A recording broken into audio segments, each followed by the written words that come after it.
I just wanted to acknowledge we have some sponsors. We have a sponsor for today's session, and it is the Ohio High School Athletic Association. They have been real champs in this. The Ohio High School Athletic Association has been a wonderful organization. As some of you may be aware, they regulate high school sports, and they have had a policy in place for many years now that accounts for the inclusion of trans athletes, and that is really important for our youth and for our high schoolers in Ohio, and we're so grateful for their support today. And we have one more supportive entity to celebrate here. And we're always grateful when we have legislators that are supportive of our work. And so we have a friendly video here from our Senate, from our House Minority Leader, Amelia Sykes, that I'm going to share.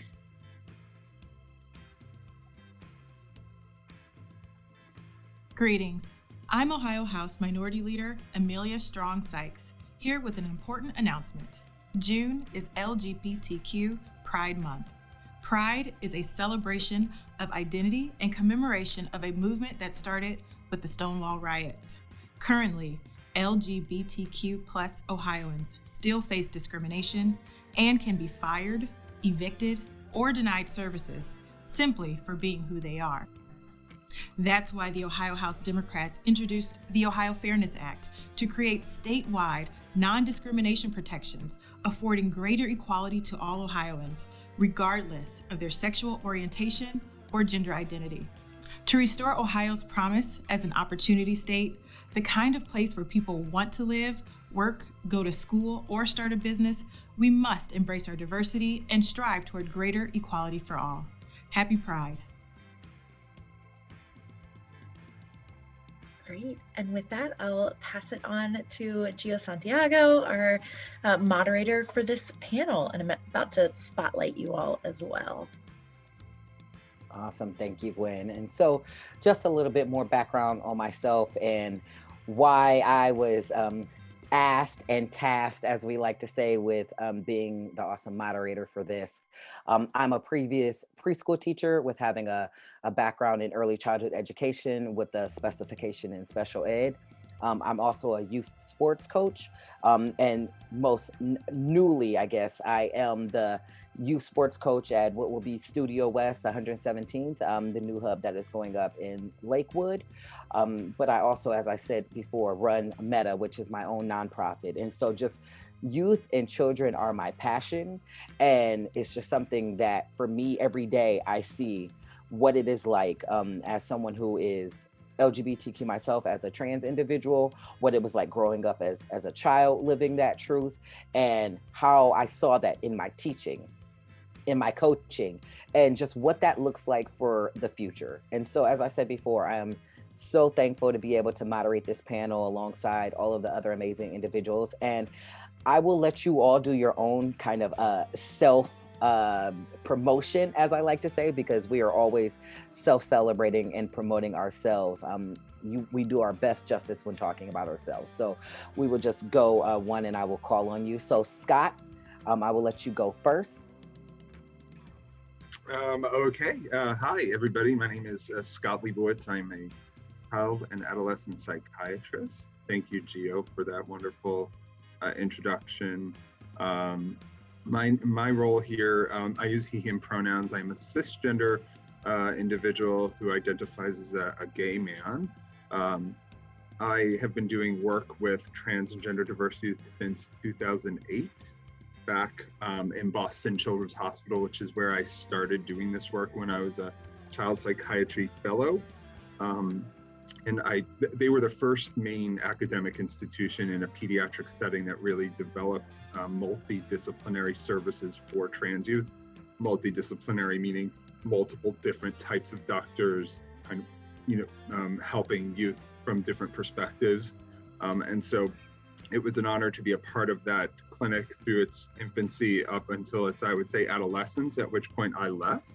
And then I went to join another gender clinic in Chicago, at Chicago Children's Hospital, and saw that clinic evolve for almost 3 years before coming to Nationwide Children's Hospital back in 2016. And now this is where I am proud to call myself, an Ohioan, a Buckeye, and someone who is providing care to hundreds of youth here in Central Ohio and beyond. And our clinic has, I would say, one of the largest behavioral health therapy programs in a gender clinic in the United States, which is something that I'm very proud of. And I think that's reflective of the fact that Nationwide Children's Hospital itself has a very strong mission that's dedicated to behavioral health and the mental health of all youth. And so therefore, we are just very fortunate to have an institution that cares about involving us and not depriving us of resources. And so that's me in a nutshell. I look forward to participating. Awesome, thank you. Jocelyn, would you like to go next? Sure, hi. Yes, I'm Jocelyn Harper. I use she, her pronouns. I am a cisgender woman, but I do identify as part of the LGBTQ community. Not necessarily sure what part yet. Pride Month is a great month for figuring that out. As far as what I do, I am a K-12 educator at an unnamed school district. I also run a LGBTQ safe space group for students ages 6 to 12 who are part of my school. In my nonprofit life, I am a youth group leader with Margie's Hope, and I am also the director of operations at Camp Lilac, which is a camp for gender affirming individuals in Northeast Ohio. Not sure what else you need to know. That was a whole lot. Happy to be here. Oh, awesome. That was perfect. Gaya, would you like to go next? Yes, thanks so much, Gio, and sorry all for the technical difficulties I've been having. Hopefully I make it through the introduction. My name is Gaya Chelvakumar. I use she, her pronouns. I identify as a cisgender straightish woman. I also am a physician with the Thrive Gender program with Dr. Scott Leibowitz. I specialize in working with adolescents or teenagers mostly, so anywhere from 12 to 22 plus, I would say. Have a long time interest in working with LGBTQ youth and populations, have had past partnerships with Kaleidoscope, and then also work a lot with homeless youth and youth who have been involved in the justice system. So special interest in working with youth who face barriers to care for whatever reason. Thank you so much for inviting me to be a part of this panel, and happy to hear this discussion. Awesome, thank you for being here. And last but not least, Sean. Hello everyone, my name is Sean. My pronouns are she and her. Thank you so much for inviting me. I am so excited to be here. I identify as a transgender woman and pansexual, and I live in the Cleveland area, and I started doing advocacy when I was 9. I got a huge boost because I got to testify at the State House for the Ohio Fairness Act, and as I've gotten older, I got to do that again, and I've gotten to train people on what transgender is, people like Girl Scout, troop leaders, and medical staff. Awesome. And, just for everyone, Sean just celebrated a birthday here recently, so happy birthday again, Sean. I am just a little biased.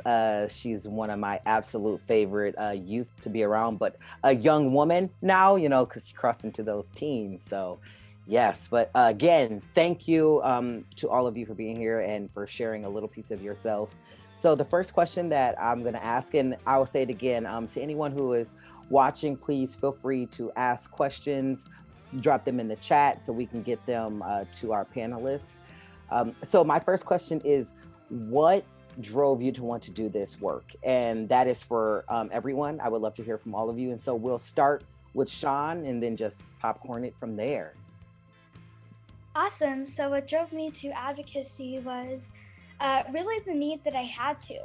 was that I had the resources and the skills to advocate, and I knew that positive laws I needed and negative laws, they really harmed me. And I saw my parents going and doing things like testifying, and I told them that this is my story. It affects my life and other youth and other LGBT people all over Ohio, and how much it meant to me and for my safety and for me now and my future. And so I started doing it because I had to, because I needed to share how it affects me and other youth. Anyone can just go.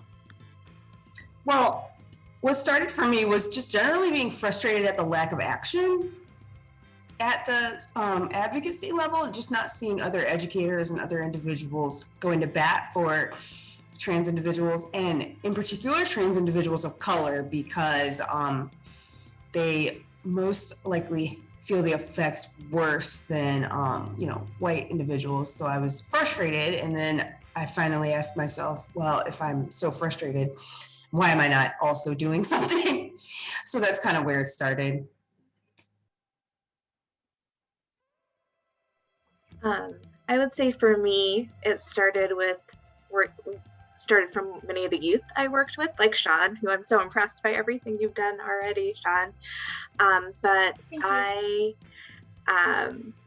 met a lot of young people who were really struggling and found who really couldn't identify a place where, one, they could get their health care, and two, just a place where their voices could be heard and they could live their lives as who they were. And I just was trying to figure out how I could help within sort of my own sphere that I work in.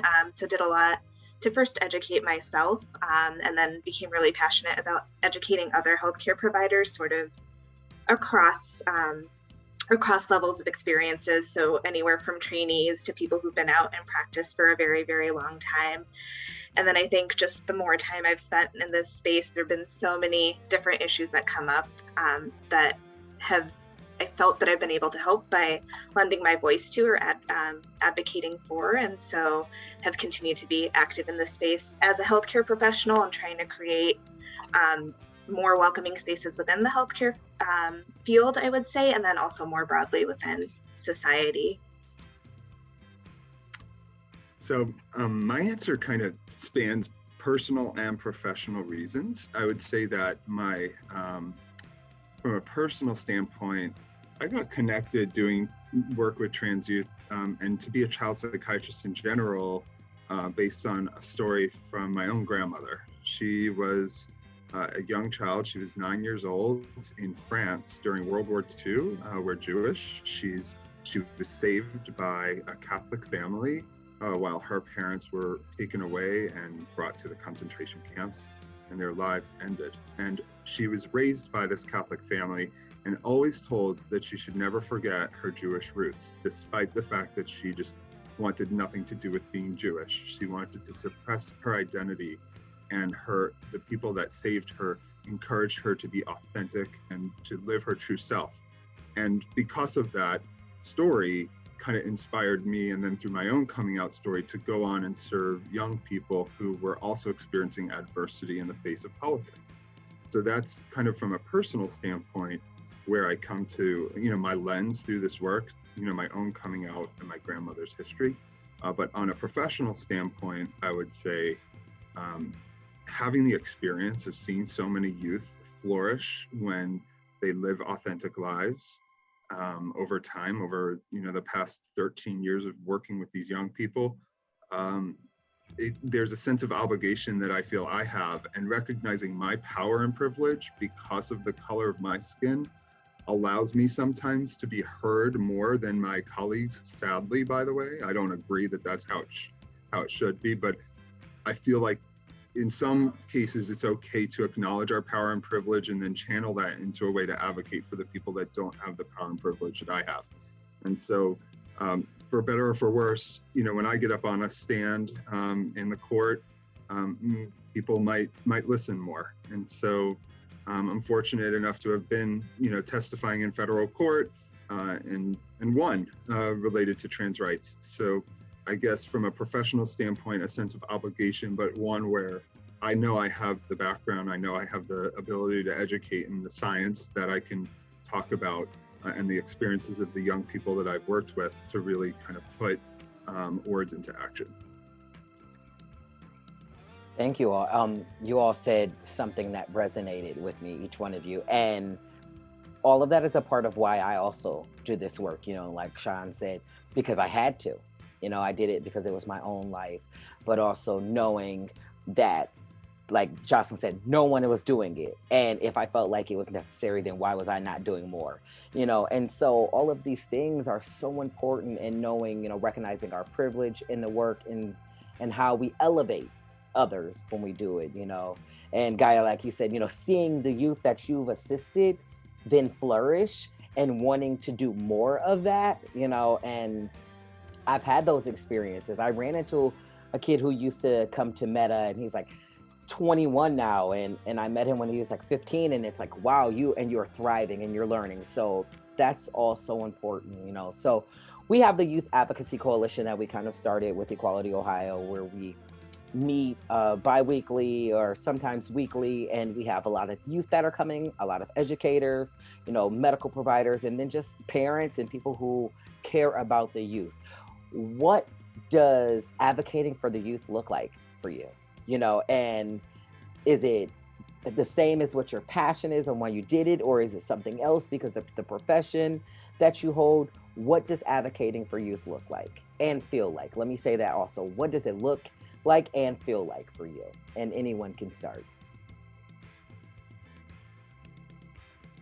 I'll go first. So what it looks like for me is creating those safe spaces when I don't see one created, in the sense that 2 years ago, my school did not have a GSA or safe space type environment, and I was frustrated with that. But then also my internal voice goes, okay, so why don't you be the one to start it? So I did. So that's part of what advocacy looks like, is creating the space when I don't see that it exists. But then also, this is a new part of my advocacy experience. It means being the one to speak up and contact lawmakers. Prior to like 2019 or 2020, I had never called a lawmaker in regards to any sort of piece of policy ever in my life. And that was new. So for me to finally pick up the phone or send an email to a legislator, sometimes on a daily and weekly basis, I'm pretty sure that the Higher Education Committee Secretary Manning is tired of hearing from me. But it's important, because if I don't send it, who else is going to?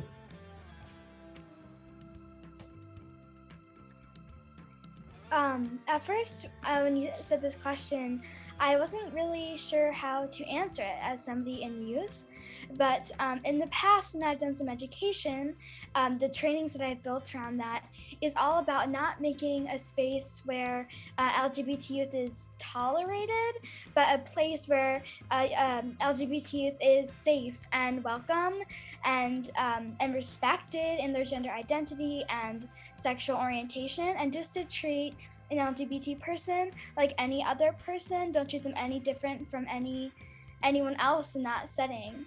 And so I think that's what it looks like for me, for youth advocacy, advocating for youth, is just to make a space where they can be any other kid, because that's what we are. Jocelyn and Sean, I would say, like, everything you guys just said echoed so much for me as well. I think for me as well, it looks like creating safe spaces. And I think the additional thing we're trying to do within our clinics and our healthcare spaces and more broadly is kind of centering everything on the voices of the youth, and really making sure youth's voices are heard, because I think that's what's most important and somewhat missed, especially in the healthcare setting. And sorry for talking about the healthcare setting all the time, but that's sort of the main place I practice in.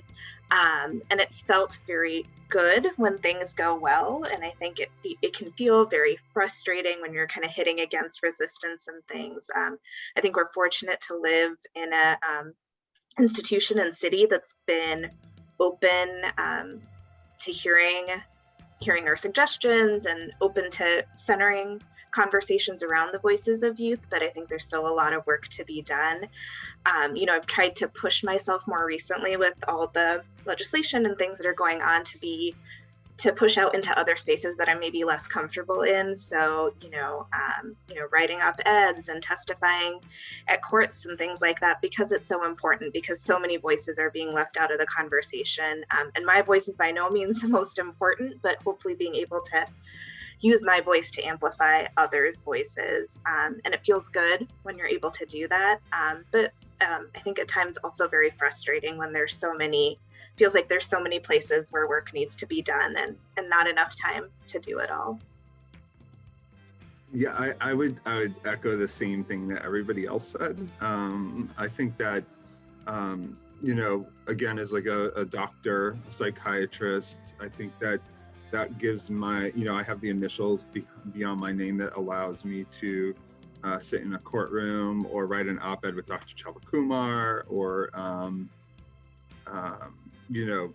just create an advocacy day for the National Association for Child Psychiatrists and all those sort of doctory things that we like to do and that only we can do. And I think that that's something that we have to do because our patients can't do the doctory things unless they become doctors. But the more powerful things on a day-to-day are when I have an appointment with a patient and they tell me about a little simple thing that they did that was pushed out of their own comfort zone that is related to empowerment and advocacy. So even like the young person that's for the very first time, they've been so afraid to go and apply for a job, or they're so afraid to even have an interview or talk to people or do things or ask their employer, can I have my pronouns on my name tag? Can we do pronouns on, can everyone do pronouns on their name tag? So that I feel comfortable putting my pronouns on my name tag. And if I don't put my pronouns on my name tag, people will perhaps misgender me, and that makes me feel uncomfortable in the workplace. When I hear stories of a young person that comes back, after our appointment, say in March, and then in May, they come in and they say, my boss agreed and let me do pronouns on our name tags, and everybody's doing that. Those are the moments, those little individual moments of empowerment that I think really create a patchwork of advocacy on such a important level. And if we can help the young people realize that they can be advocates in their own way, it takes a village. Yes, spot on. So we have a question from the chat. It's from Nanette. So thank you, Nanette. She said, I have a trans son that recently came out to us. I'm here because I want to learn more on how to make sure I'm first and foremost supporting my son.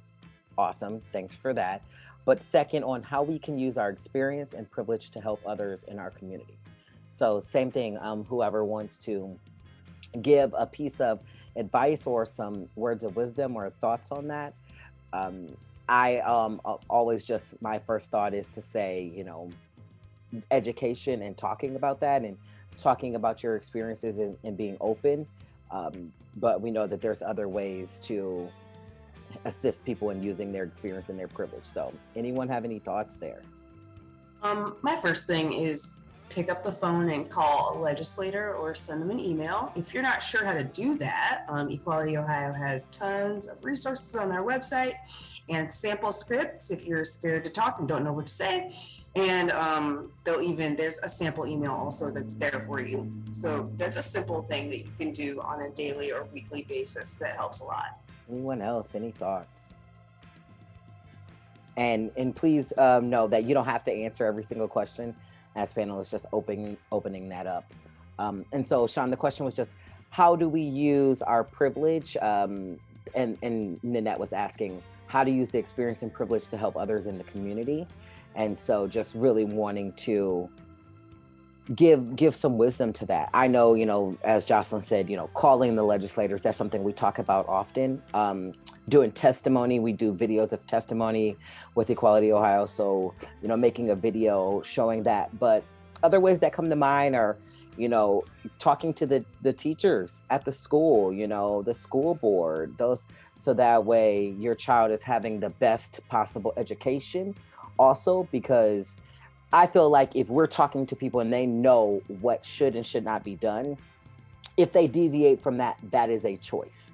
When people don't know, specifically if they're doing something wrong, just as Scott said, like not using the correct pronouns or whatnot, then it's kind of that gray area or that level of ambiguity that we leave out there. But if we're very specific and defined in that and say, my son's name is Nick and he uses he, him, his pronouns, and then you address that child as something other than that, then you are making a choice.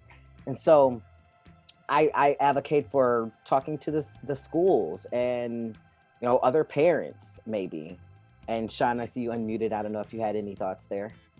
Yeah, so I think a big thing in any form of advocacy that you get to do, whether it's education or I always make a point to share my story, because you can't change minds without changing hearts first. So, when people can empathize with you, it adds a humanizing angle, and people see that, you're just a person and your son is just a kid who's trying to live his authentic life. So I always think whenever you feel comfortable to share your story and get that out there, that's one of the best and easiest things you can do. And then something else, I guess more of a tip, is that every bit you can do helps, whether it's, you correct somebody when they say something that's offensive, or it's something like going to a protest or writing a letter to a senator. Every bit really does help and put good out into the world. So there's easy things you can do every day that happen every day, that when you find them, you can help fix those issues. Yes, all of the words of wisdom from the youth. Scott. I just want to say, Sean is so good with what her words are. Thank you, Sean. I just think that what she said about you can't change minds until you change over hearts.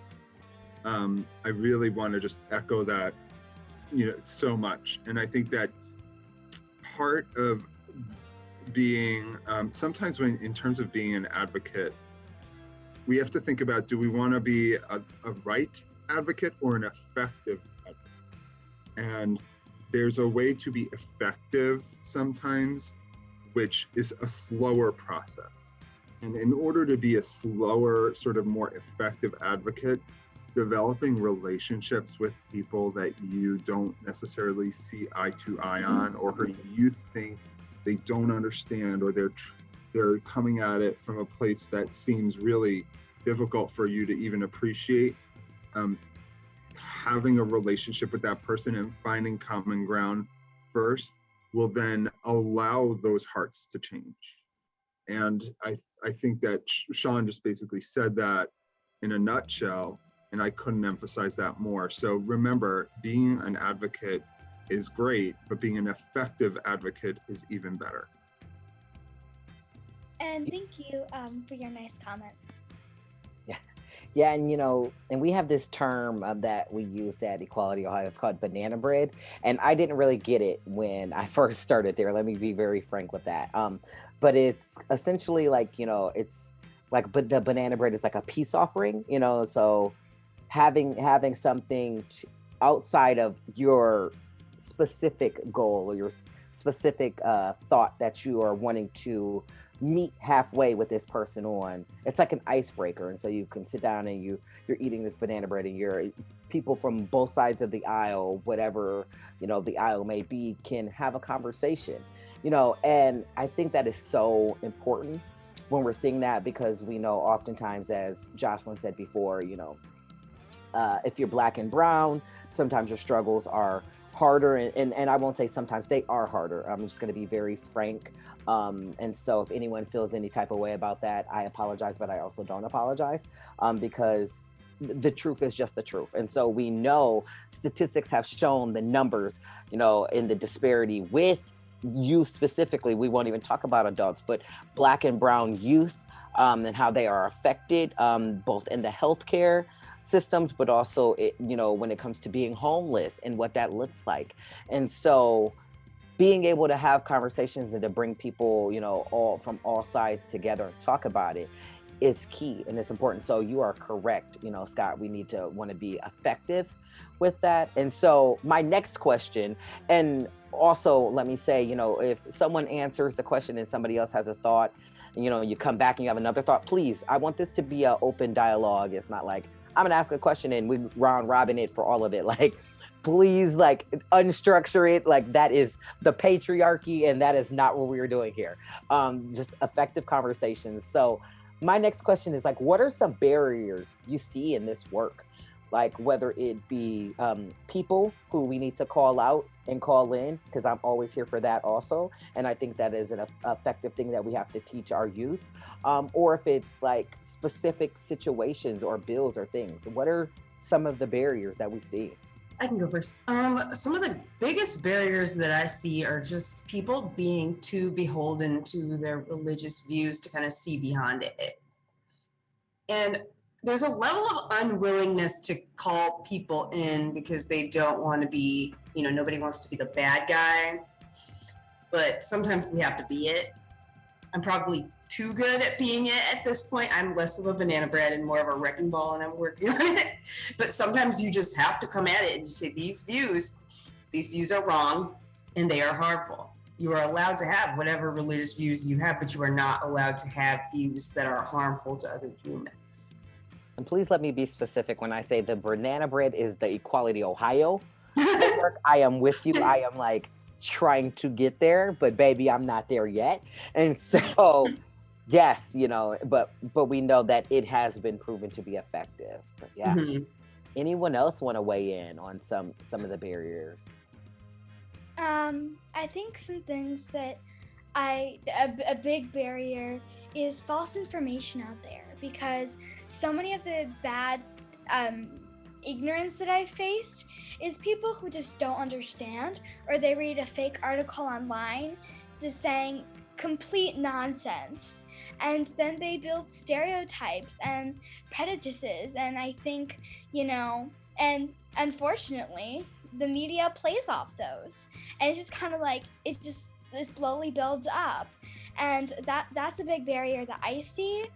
And then another thing I see is, I'm sure during Pride Month you all have noticed this from every company, almost every company is pretending to be supportive of the community to profit off it. And then when people try to do real advocacy who aren't LGBT, or they try to give resources and help vocalize people who are LGBT, a lot of time they get slammed, and then people don't want to speak up because then they're scared that people are going to call them like woke or things like that. And a lot of times when people try to call out people for doing something wrong, usually it can backfire and hurt the people who are doing something right. And so I think that's two barriers I see. Brought up a great point, Sean, and that's something I talk about a lot, that rainbow washing of the month of June and all of these things and what that looks like. And so it's like, yay, everybody loves capitalism, right? Or rainbows, right? Because it's like June.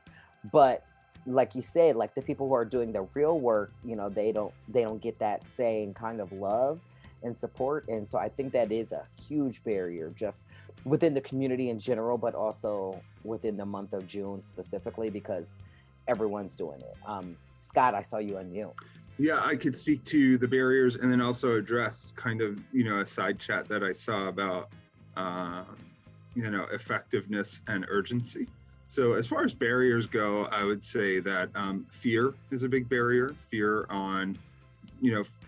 is usually the driving force behind a lot of, people that are not willing to engage in dialogue or hope for change. And I think that that's a challenge, and there are certain motivations behind fear. Some may have religion as a motivation behind their fear. Others may have other things that are behind what drives their fear. And so it's important not to make an assumption about exactly what's motivating that fear, but kind of understand the fear And so fear is one, I think, really big barrier.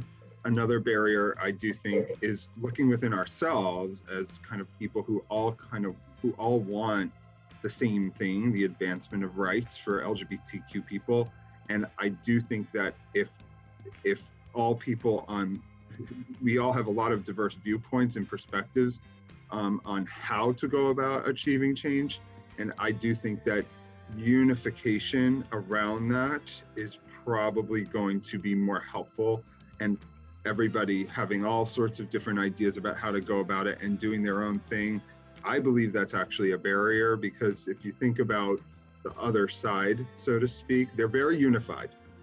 They're very unified about their fear leads, where it's coming from is different, but they're very unified about the mission at hand. And so that's almost the downfall of advocacy groups in the LGBTQ world, in my opinion, is the lack of unified approach towards, advocating. So those two barriers would be the ones that I would highlight the most, in addition to all the obvious barriers, structural barriers, racism, homophobia, transphobia. I mean, there's so much barriers that are obvious that I'm not addressing. As far as the whole concept of urgency and being an effective barrier, being an effective advocate, I don't think those are they're mutually exclusive. One can act with urgency and one can build relationships. And I think that they just aren't, they're not diametrically opposed to one another. And I do think that fighting fear with fear is not the way to go.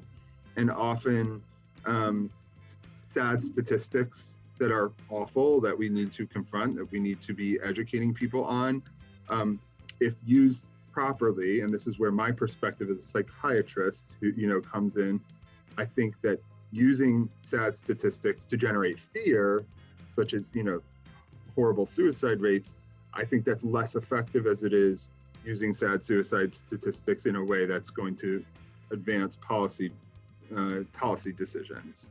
So I hope that answered the question in the chat. Yeah, thank you, Scott, for doing that. Gaya, I saw you unmute.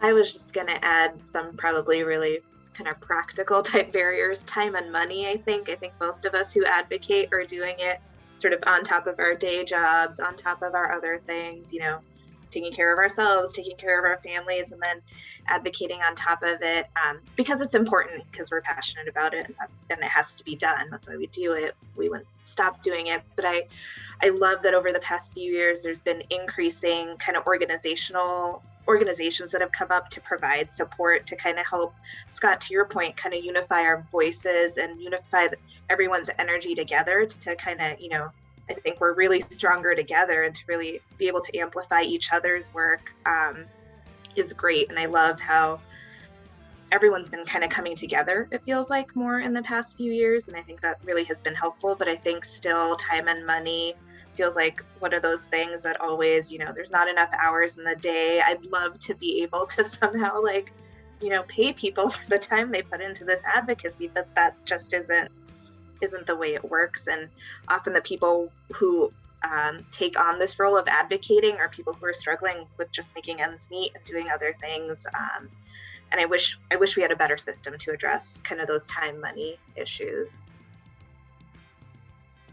Yes to everything you just said, time and money.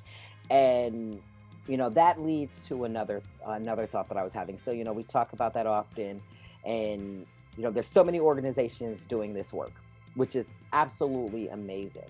And so for me, that's one of the barriers I truly see, like, who is getting the money?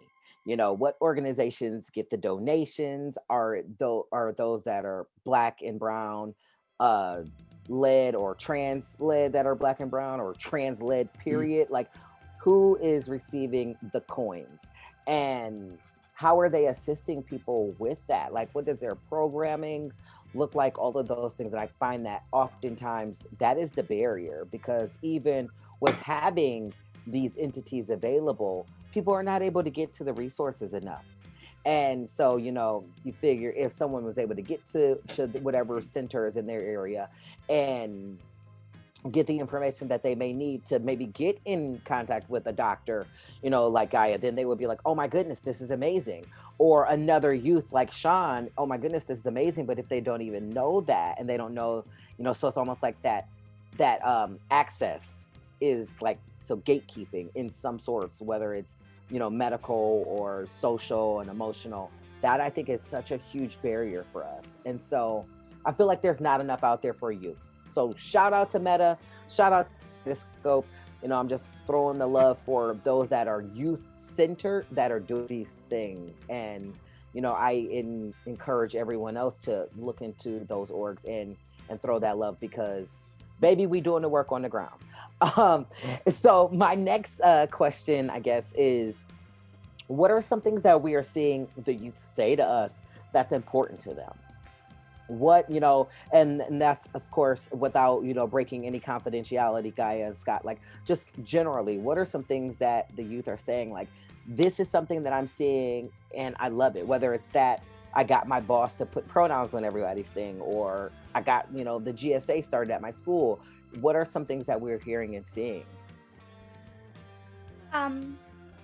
As somebody in youth and as somebody who has a lot of LGBT friends who are my age or younger, a little older, something that I've seen that I'd love to see that it's grown and that I've heard for so long that I wanted and the other people in the youth LGBT community have wanted was places to just go and to be yourself, because I think, for at least from my perspective and from what people have told me, a lot of places people want to talk about only mental health and only bad things. And even though it's so important to talk about those things and to be able to have a great support system where you can talk about the bad times, but I know my whole life I've just been searching for LGBT people where we can just hang out. And if it comes up, it comes up. We know we're in a safe space where we can talk about that if we need to. But I'm so thankful to have places like, for example, Colors Plus, which is an LGBT youth center. And they're not scared to talk about the bad experiences and to give you support when you're struggling. But so much of it is just, let's just talk about life. And, and it's just so nice to have that safe space. And I've noticed a lot more places have come out and done stuff like that. And that's what I've been looking for. And a lot of my friends have been looking for. And then I think the other thing that queer and LGBTQ youth look for and want the most is probably just basic human rights. I would say that the youth are coming to us. I don't think that there's one description of how youth experience what's happening in the world around them, because all youth are very different. There's so many different, personalities amongst trans youth world and amongst gender diverse youth that everybody's going to, advocate in their own way. And for some, advocating can be as simple as correcting someone for misgendering them. That could be a huge step for one person. Whereas for someone else, that's like something they do 20 times a day and they have no hesitation. And for another youth, they're going to be at the State House fighting for the Ohio, Fairness Act and everything in between. And so I think that one of the things that we talked about as a team was to, kind of ask youth in their own way, what does advocacy mean for them, so that they can individualize it and be empowered on their own, and recognize, also within a safe context, because sometimes safety comes first for many of our youth. We don't want them to do something that's going to put their safety at risk. So as long as they can recognize safety and then individualize their own empowerment, there's a range of ways that anybody can be an advocate. I was just going to add, one of the things I've always found interesting that I hear from the youth is that issues and things they're dealing with, most often it's not from their peers, it's from the other adults in their lives, like at school and other places. It's like, the youth generally get it. The kids get it. It's the adults in the system. It's us who need to be better and need to, work at making our systems better. That's not a universal thing, but it's something that I hear often from a lot of youth. And I think it's always been very telling to me what that means. I think also I'll say is that there's so many different ways that advocacy looks a lot different. I'll just echo what Scott said for everyone. I think it can, for some people, and this maybe goes back to one of our earlier questions, I just wanted to say advocacy can be as simple, I think, as just living your life, like just living your own life the way you want, leading happy, healthy lives. And so, for people who may not be comfortable speaking out, like Sean, I'm so grateful you are comfortable doing it. We need young voices like yours out there. But for some people also just living your life as your authentic self can be advocacy. And so, helping youth in whatever way works for them, I think is how we try to do it. But I'm always surprised. It seems like the youth are a lot further along than the adults. I'll say is a comment I get a lot.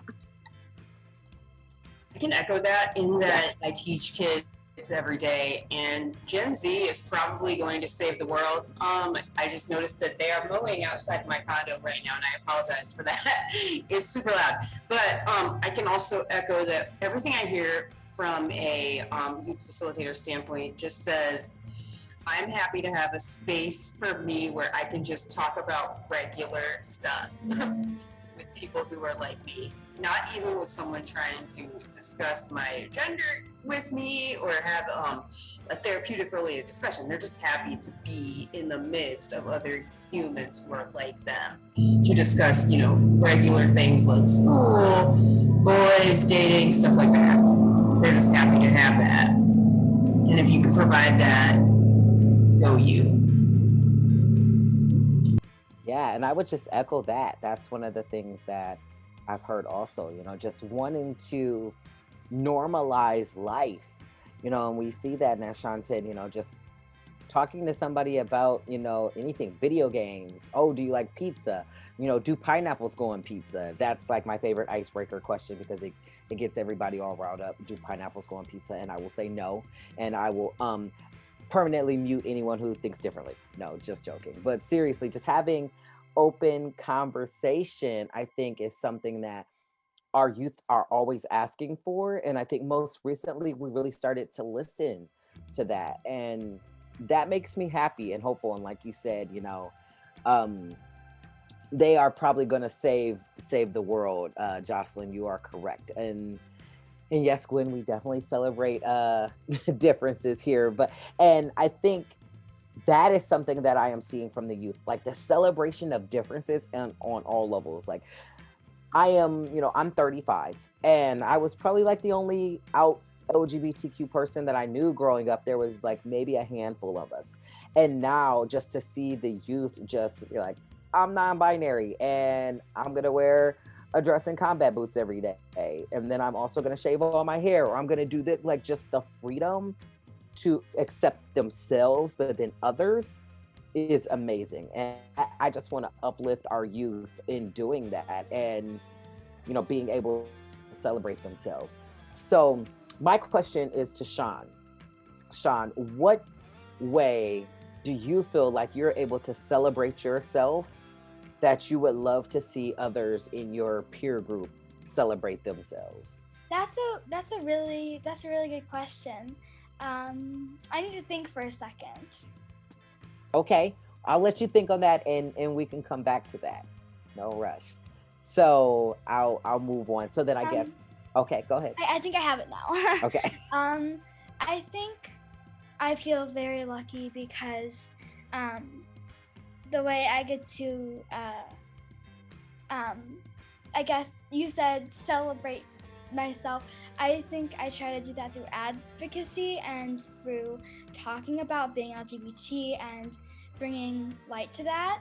And so I think for youth, I'd love to see where the people, I'm very lucky to have an amazing family, and they've always allowed me to have the resources to do things I want, like advocacy, but they've always made a very accepting environment of you're accepted here, you're loved here. Like I always heard that, I always got that message.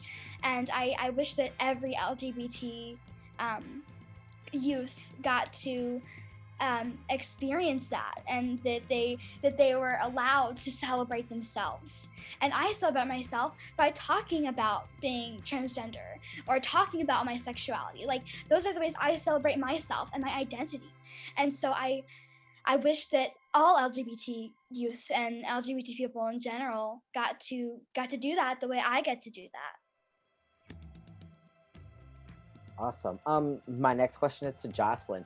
What are some ways that you're advocating for other educators to do more within the schools? And sidebar, 1,000% shout out to Sean always, because you never cease to amaze me. So, yes. Thank you. Good. So, Jocelyn, my question, if you didn't hear it, was what are some ways that you are pushing other educators to be able to advocate for youth and do the work?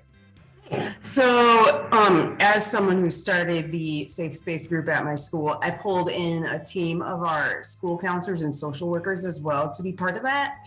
So they're then taking the information from the youth and taking it back to our teacher teams. And because just me, I can only educate so many people, but bringing in our clinical folks, our LSWs, they are more committed to going back and saying, okay, this is what we know about the LGBT population at the school, and this is what you all need to know as teachers, especially, and keeping them abreast of policy and things like that. You would be surprised, or maybe you wouldn't be surprised at how many teachers still believe things such as we need to always call a student by the name that is part of their birth certificate, like it's legal law.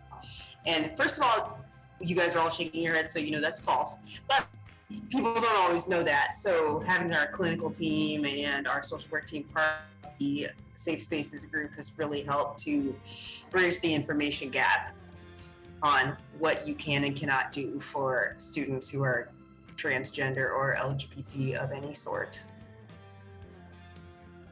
Awesome.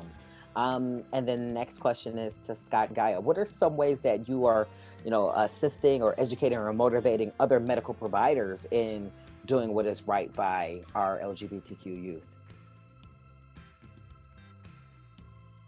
Do you want me to go first, Gaya? Okay. So, I feel like it's become a full-time job on top of like my doctor job, actually, to be doing this, since I'm just fortunate enough to be nationally involved. So, for example, even this morning, I helped the American Academy of Child and Adolescent Psychiatry sign on to an amicus brief with the American Academy of Pediatrics suing the state of Arkansas for its harmful ban on gender affirming care for minors. So our committee has also lobbied for our president of our organization to issue a statement that comes out and just says how this is harmful, because sometimes silence is inaction and harmful. So if you just sit by and are silent, and a big organization like the American Academy of Child and Adolescent Psychiatry is when they don't say something, it's implied that they agree with it. So I am the one that has to be pushing those organizations to coming out and saying something right on the spot and timely, back to the urgency related concern brought up early. There are situations you have to figure out when do you act immediately and when is it a long game, and you have to do both, not one or the other, both. And so I think that figuring out when is the slow route and when is the urgent route means being proactive, and meaning gathering a task force and having voices like this all come together, so that when a state goes and enacts a ban that's really kind of harmful to youth immediately, we're going to act right away. And then I would also say, hopefully you'll all be looking for an op-ed that Dr. Gaya and I wrote that should be published any day in the Dispatch. So we shall see, those types of things. doing that, working with Equality Ohio, having a conversation with Chairwoman Manning, as I did as well, to kind of point out how difficult the athlete ban is here, the sports ban in Ohio. So educating her on kind of what the harms that is and what that does. So it's literally down to writing things, pushing for organizations to issue statements, and having conversations with people, amongst many, many other things that I can say both myself and Dr. Gaya have done in the last X amount of years in our careers. I'll echo everything Scott said, and Scott also, I think we do a lot with education with both our trainees who are starting early in practice, as well as I think we are trying to be more intentional about getting information out to people who've been out in practice for 10, 20, 30 years and may not as easily find opportunities to educate themselves about these various topics. So making sure that that type of education is easily accessible, available to people at all levels, including people who've been out into practice for 20 or 30 years. I will say also what I've noticed is, again, our young people, so our younger trainees are actively asking for this education and advocating for it to be included within the curriculum. So within the medical school curriculums, within the residency curriculums, within all the training curriculums. And so, and Scott, Dr. Leibowitz was involved with some of the original work that looked at how to include these topics into medical education. So not only, using, I think we're doing both, like kind of the micro education with each encounter, with each patient, teaching little lessons about our biases and how to create welcoming spaces and how to not make assumptions about sexual identity and gender identity, but also looking at kind of the system levels, like how can we modify our curriculum so these topics are embedded throughout, the curriculum from the beginning of med school to the time you graduate. So I think both of us are involved in a variety of educational initiatives like that as well. Let me just say thank you so much for that, because as someone who has had to deal heavily with medical providers, that just like micro teaching is so important, and I always talk about whenever I go to see a doctor, whether it's a new one or whether it's one I've been seeing for a while, if they have a trainee with them and they're like, oh, is it okay if my intern is there, or and I'm always just like, yes, learn all of the things, so, I talk about that amongst other groups with trans individuals. A lot of times with the youth, you want to be more mindful of that, even if their parents are okay, but like always knowing like our medical providers need to know everything that they can do to assist us. So shout out to the two of you for doing that. Thank you. I do want to say though, like, I'm also a patient, I'm also, someone that gets medical care. I've had my own encounters in the medical system where I feel like there was, almost like heterosexist attitude approach to me, and questions that made assumptions about my sexuality and my sexual orientation that made me feel uncomfortable. And I feel like it's not just us kind of teaching people how to be or what to do. It's also, we have to use our own experiences as humans to really put, to create change in action. So I know it's easy to look at us as like, Dr. so-and-so, but really when I'm not in this shirt and tie, I'm just patient Scott. Shout out to that. Truth. So I want to ask a question about a topic that I know lingers, and it's something that we've been talking about at EO with the work, conversion therapy. We know that state next to us, Indiana, they still do some things over there that just don't make very much sense. And I know that was a thing that some people were like, that was a thing of the past. And we're like, but it's not. It's still a thing. And so there's only like 7 cities in the state of Ohio that have passed legislation banning conversion therapy. And so my thoughts, to everyone, like where do we see that moving? Is that something that we're going to see, pick up in Ohio? Is that something medical providers that you've heard anything about? Because it is an issue and it's harmful. And so we have to, combat that. We know we've seen a little bit of legislation peak up, talking about it. And so that is why the interest has been piqued again. So I'll open that up to anyone. Hi. Okay. So what's interesting about conversion therapy is that it is not normally called that. You're not going to see a therapeutic practice that says conversion therapy on the outside. Coming from someone who was previously part of the Christian tradition, and I'm not picking on Christians, this is fact. A lot of conversion therapy is thinly veiled as family camp or like family values training or things of that nature, or sometimes there will be like a same-sex attraction ministry that the church has that is purported to be like an acceptance ministry. Once you get into it, you realize that this is technically conversion therapy, but it has another name. So just throwing that out there, just to be vigilant when you see it, because it doesn't look like what you think it looks like. I just want to weigh in. I couldn't agree more. I love that you open that line with that line, Jocelyn, and that point of education. Mm-hmm. And I almost don't like the term conversion therapy because it legitimizes it as a therapy. Right. And no, it's not. Right. It's not even a therapy, right? So the way that, we wrote a policy statement about it, and we call it conversion therapy only because that's like kind of recognizable. But if you think about it, it's really more of a change effort.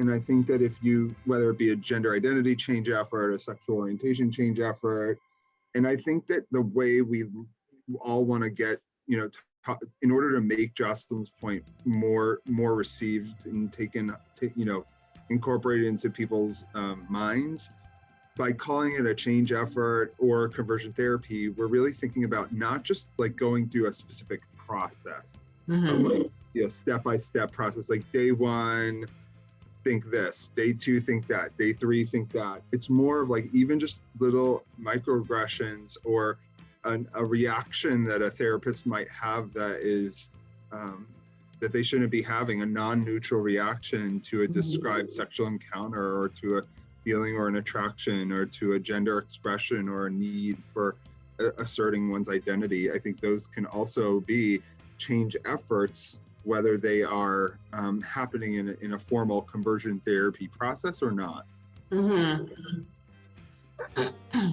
For sure. And it also takes place, you can see it a lot in religious literature as well. For example, I had a friend send me a book in regards to my queerness that I thought was affirming. But then when I looked at it, I said, oh, wow, this is not that. This is, I think the book itself was, not to give her publicity, but Gay Girl, Good God by Jackie Hill Perry. It's not what it looks like. It's definitely conversion therapy in a book. So it's just being vigilant about the materials that are being handed out in your faith tradition settings. And for myself, this was the breaking point for me with my own faith at this point. Like I've had to seek out other faith traditions that are not as, homophobic and transphobic and under dealing with conversion therapy things. Yeah, so I put it in the chat.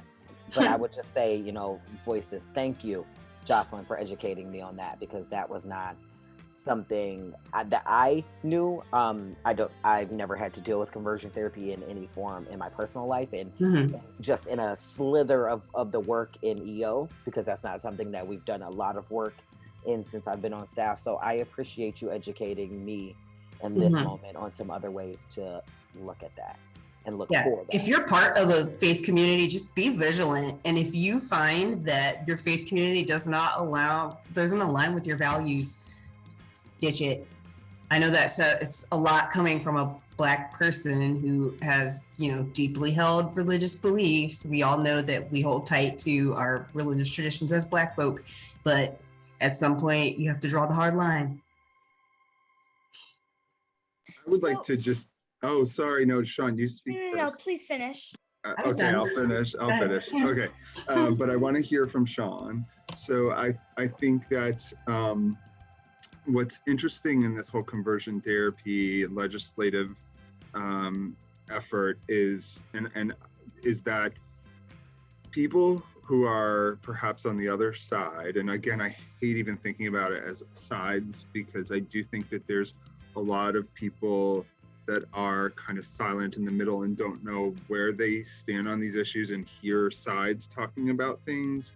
So I would say people with strong opinions that are counter to equality, okay, are in some way falsely equating the issue of conversion therapy with gender affirming healthcare, right? They're saying that the bans on conversion therapy are harmful to something that they believe they should have access to. And in some way, then introducing the gender affirming care ban is like a response to the conversion therapy ban. And so I believe that we need to really understand how the two things are extremely different.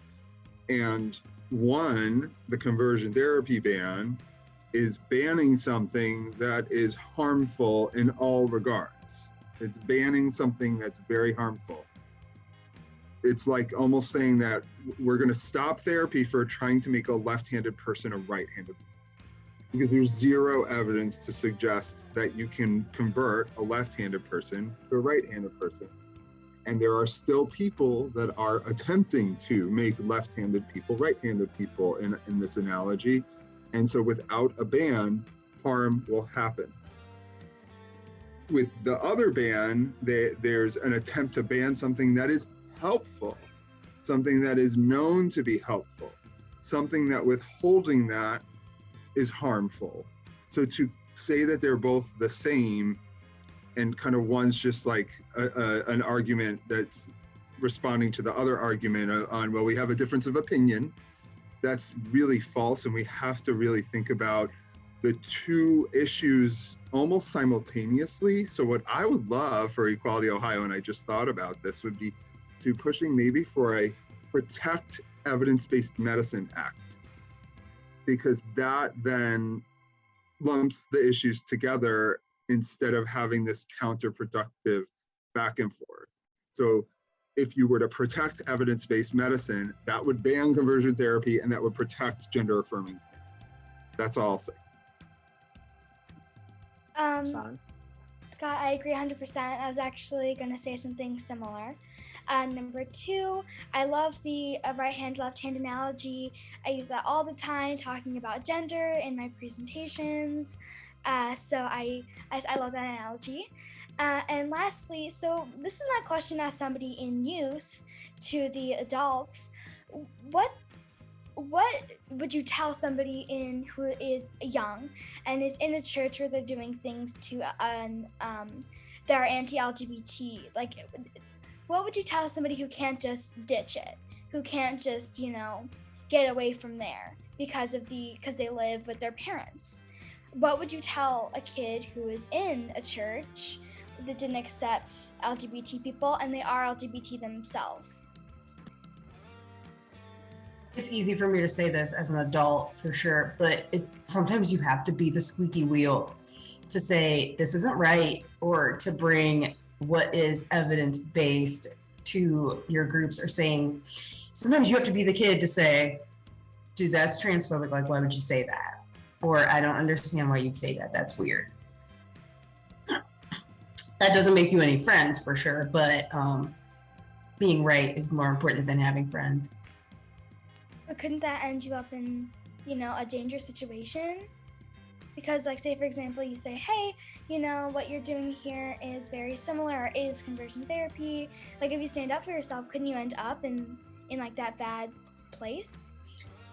For sure. And I think that it matters, too, if a kid has to be, the ally that is kind of on the low, if that makes sense. Even if you have to be the person that nobody knows is LGBTQ, but you're, gonna DM or text that person and say, hey, I'm with you, do you wanna hang out?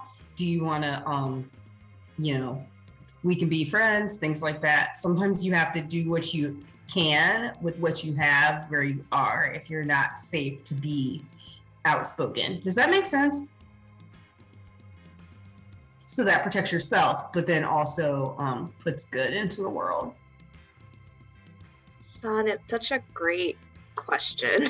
I'm really glad you asked it, because I think there's so many, we always talk about how, you know, there's the kids we see in clinic, but there's so many kids who like aren't able to come to affirming spaces or aren't able to access those spaces for a variety of reasons. And how do they, you know, how can those kids be supported in those environments? I think is such an important question. I love how you guys brought up that safety concern. I would say in our, you know, clinically, that's kind of always the first thing we're looking for is safety, like maintaining youth safety. When you brought up your question, I think the first thing that came to my mind was we see a number of youth who live in families that are not supportive. And, you know, we know families are just so important for so many different things. And, you know, unfortunately, there are situations where, you know, we try and work with families and try and teach them to be more affirming and open and respectful and things like that. But definitely there are cases where that's not always possible. And then the focus is on, you know, how to keep youth safe in an environment that maybe is not the most supportive, and then how to find those supports outside of that space. So maybe you can't find it at the, you know, you brought up, I think, church specifically and religious faith-based organizations specifically, while, you know, there are some places that aren't supportive. There are many places also, there are faith-based leaders and religious organizations who are trying to be open and welcoming. And so I think trying to connect people to the resources and to those supportive environments is important. And because I think because we worry so much about people who aren't going to be able to openly ask for that support, just having it available and advertising and putting the word out there, I think is so important, so that people who maybe are needing to keep their identities on the DL can still access those supports is important. Yeah, I just want to say a combination of what Dr. Gaya and Jocelyn said is what I heard Jocelyn say is, you know, we have to speak up, right? That squeaky wheel. If we don't have a squeaky wheel, then silence is inaction, and that's not, that we already said, silence is not a healthy alternative. And then what I heard Dr. Gaya say is, we have to also look around the road where that squeaky wheel is to make sure that the squeakiness of the wheel is going to be a safe space first. So kind of help that young person understand when is it safe to do so and when it is not.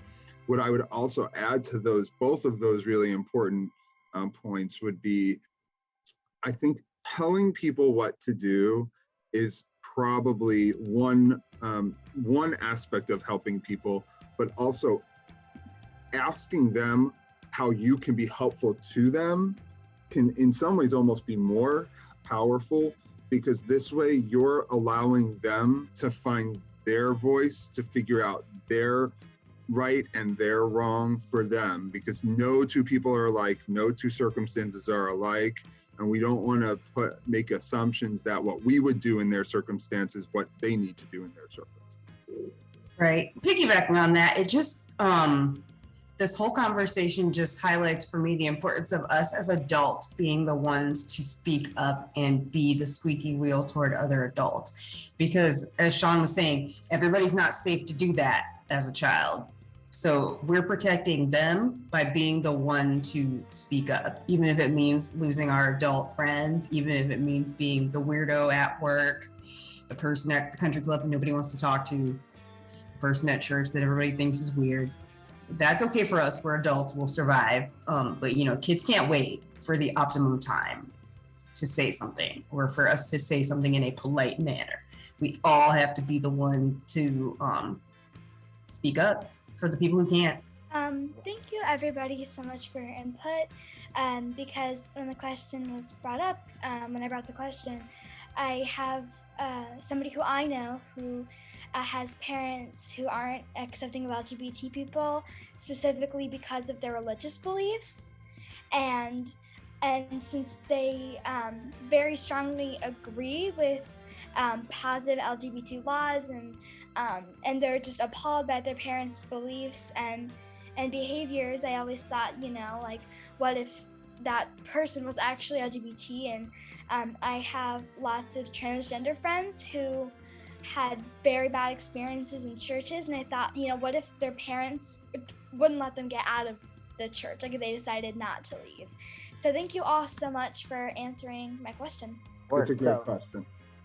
Yeah. Thank you. So just, looking at time and being respectful of time. So my last thing is, what are your last thoughts? What, do you have to give advice or bring knowledge to? What are your last thoughts? And I'll ask that everyone answer this question if that's okay. And so we'll just start. Scott, you just kick us off. Your last thoughts, final words. Final words. I think that, I saw a lot of comments in the chat. And again, many of us feel like we're in different positions to be able to be effective advocates and allies and change agents. And I think that we're not always going to agree on the best approach, but I do think that it's a both and situation. It's about being proactive and reactive. It's about also taking the long game and the urgent game.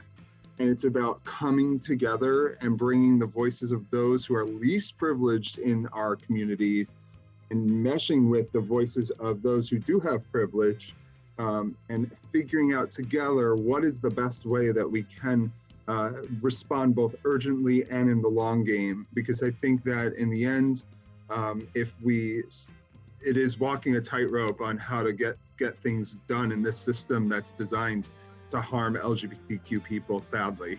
So hopefully we can all just, continue to walk that tightrope together, and I think power numbers and voices.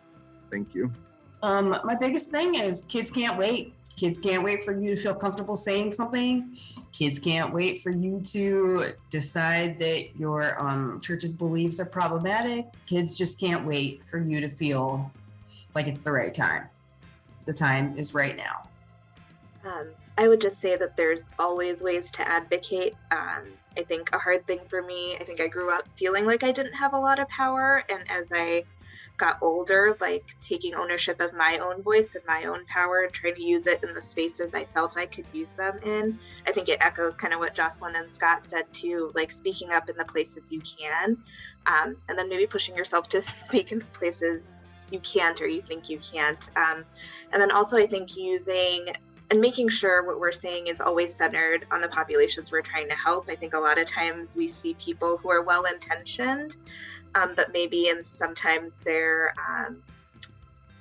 real desire to do good, they sometimes steamroll over the people they're trying to help as well. And so I think always checking yourself that, what's driving you to do the work you're doing, and always trying to center it on the voices of the youth and the voices of the people you're trying to advocate for, whether that's yourself or others, and knowing that there's always a way to advocate. Yeah, just to add on to that, it's okay to, and really what we should be doing is amplifying and uplifting the voices of actual trans people. Wherever I can, I'm always looking to uplift or amplify, because you can say it better than I can. I haven't been there, I haven't done it. But if you're saying it, I can point to you and say, you need to listen to this person. Thank you. So I think you should use your privilege to I always use a megaphone analogy, to hand your megaphone over to people who don't have your privilege. Another thing that's just really important is to really listen to what people are telling you, because in past situations, people who I've run into, they're so confident that they know what youth or trans people or people of color, what they need, that that they totally look past what they actually need. So even though I want everybody to be able to speak up and share their voices and their message, make a point to listen. And then and then the next thing I want to say is specifically for youth. Of course, I'm very lucky that other people of all ages are here to listen. But if anybody who's wondering if they can advocate or how they can advocate, I just want you to carry the message that you are so powerful. And I didn't realize until I started advocating that people really did want to hear your voice. And I think a great example is Gio invited me today, and Equality Ohio had me today. I mean, your voice is so powerful, and people want to hear from you because they know you can make a difference. And people are trying to listen to help you.